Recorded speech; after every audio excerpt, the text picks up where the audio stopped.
Well, I'm particularly happy to come to Italy now because I'm happy to go anywhere now. Because when I look back, when I started this 26 years ago, uh, almost no one was interested. You faced ridicule and abuse and dismissal. And now, since I've been on this worldwide wake-up tour, started in England in June, and has been to Australia, across Australia, four cities, to New Zealand, to New York, San Francisco, and Los Angeles, and then across a couple of weeks ago to Prague in the Czech Republic, and now to Italy. And for me, it's dreamland because the interest is tremendous. And also, you get a feel for what's happening by those that stop you in the street. And wherever I've been stopped in the street and asked sensible, intelligent questions about what I'm doing, or people say, I read your books and it's great what you're doing and all that. And when I compare that to 26 years ago, 25 years ago, 24 years ago, 23 years ago, 22 years ago, I would just get abuse or laughter in the street and ridicule. So there is a fantastic change going on in which people are now in ever greater numbers willing, indeed keen, to look at things they would have dismissed before as far out, as ridiculous, as impossible. But things are changing. People's minds are opening. And I'm also finding the kind of people that it's happening to. I mean, it's not just people, you would expect. It's people in dark suits and fancy ties who you would call system people. They are now starting to question the system they're part of and how it works, and looking at other ways of explaining the world other than the one they've been given from cradle to grave by the very system I'm exposing. So it's wherever I go, it's brilliant, and it's always great to come to Rimini because it's a lovely place. And I've been here 3 times now, and it's great, a lovely place down by the sea in the Adriatic. Lovely sunrise this morning, though. Yeah, it could be worse. Okay, excuse me. Maybe it's better if you look at okay. more reliable. Yeah. La tua fermi e dopodiché dopo questo vi chiediamo dopo, una volta che finite, se mi chiesto come abbiamo scelto questo profilo. Okay. Okay, David, you answered that your life has often been characterized by invisible force and presence intervention. Well, your book is Phantom Self. So, who or what are phantom for you? They exist, they are just in our mind. Could you give us a definition of phantom?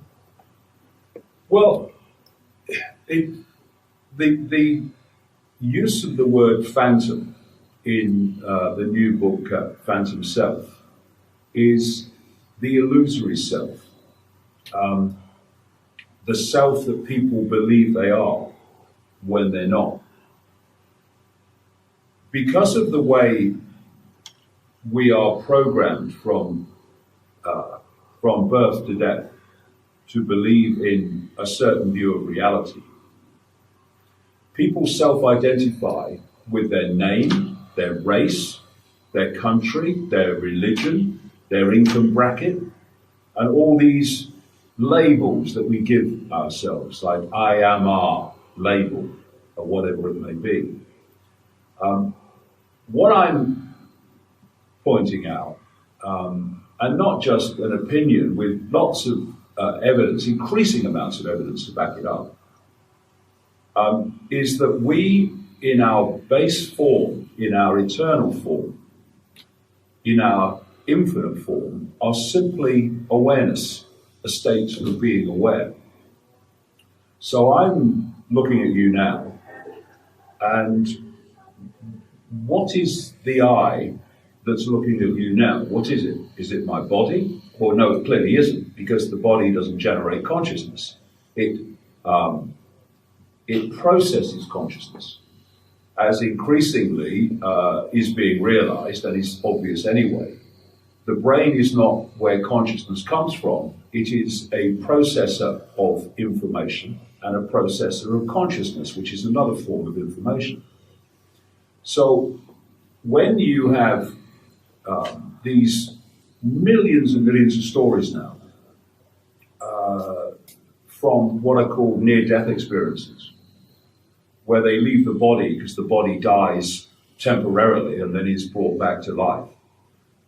The stories they tell and the experiences they talk about outside of the body are incredibly compelling in the way that they are so consistent. And what they say is that when their point of attention of their awareness leaves the body, which is I call the body a biological computer.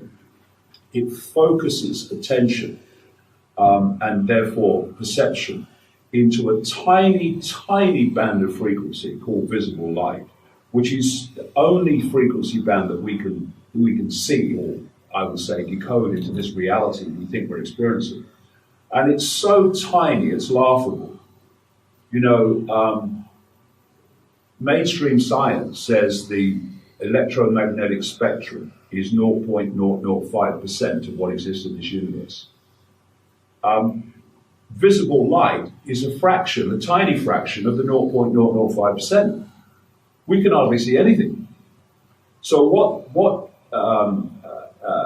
the body is doing is decoding reality and focusing attention of our awareness in this tiny band of frequency. So when we are experiencing through the body, all that appears to exist is what we see, which is this tiny band of frequency. Although we think it's everything, we can see everything, we can't. It's like a television channel, a tiny television channel. And loads of endless other channels exist in the same space, but on different frequencies. And so when near-death experiences talk about leaving the body, they talk about this massive expansion of their awareness when they leave the body. When past, present, and future all exist in the same moment, the same now. When they can experience and process and understand multiple different realities in the same state of awareness. Why? Because what's happened is, as the point of attention has left the body, because the body has ceased to function, it has, quote, died. It's like saying, my computer died. Your computer dies, you can't get on the internet anymore. You can't experience that band of frequency that the computer puts on your screen.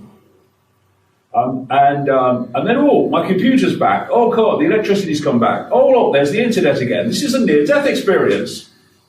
And so when you leave the body and this focus of attention that the body does in this frequency band of visible light, suddenly you become much more expanded awareness, because that's what we always are and always will be, except through the body we only focus on a tiny band of perceived experience reality. So what do we say about the body when someone says, hello, nice to meet you, who are you? They will say their name, they'll say their background, their family history, their job, their religion, their race, their whatever. They'll give a series of labels. But what are those labels? Are they who we are? Of course not. They are what we are experiencing. And what I call phantom self in the book is this belief that the vast majority of people have, because of the way the system works and the programming works. Phantom self is that list of labels, experiences which people perceive to be them. When the real them, the real I, is a state of awareness. And that awareness is having those experiences. And once you self-identify, I am these experiences, first of all, your sense of possibility just shoom. Your sense of possibility starts to relate the narrowness of perception that you have. So people say, what can I do? I've got no power. I have no power over my life. I'm just Ethel Jones that works down the store. Whereas when you self-identify with being awareness, having those experiences, Ethel down the store is simply an experience. It's not the limit of your possibility. It's not the limit of who you are. And the only way that a tiny few people, compared with the global population, can control billions is by manipulating the billions to believe they are phantom self, they are little me, the experiences they're having is all that they are, and pull them out of the perception that I am infinite awareness having that experience. And what happens when you realize that phantom self is a phantom, it's an illusion, it's just a series of experiences and labels, and you start to self-identify with being infinite awareness having those experiences, everything changes. Because now you're not just seeing dots, you're not just seeing pixels. What's going on in the world? It's so bewildering. What's that? What's that? Once you get here and you observe the world from here, the pixels become pictures, the dots become pictures, and to you it's an open book what's going on. But the people who are still in phantom self mode, they look at you and they say, you're mad, you're crazy, man, what are you talking about? You know, if you just said to someone centuries ago that people would even fly in the sky in machines, what would they say? You're mad, man. It's all about perception. And the only way a few people can control billions is to control their perception, particularly their perception of self, to persuade them that they have no power and thus they have to look to their betters to sort their lives out for them and sort the world out for them. And it's a process of putting people into a perception of little me to get them to give their power away, which they don't even realize they have, to the few, and the few then use that power to control human society. And that's been going on for thousands and thousands of years. And it's about time it stopped. And it will only stop. It only stops when people start to realize that they're not actually people. What we call humans is an experience. What we are is the awareness having that experience. And when the human body, what I call the biological computer, ceases to function, then that awareness doesn't die, because it cannot die. It's just a state of being aware. It just moves on to experiences and realities new, that's it.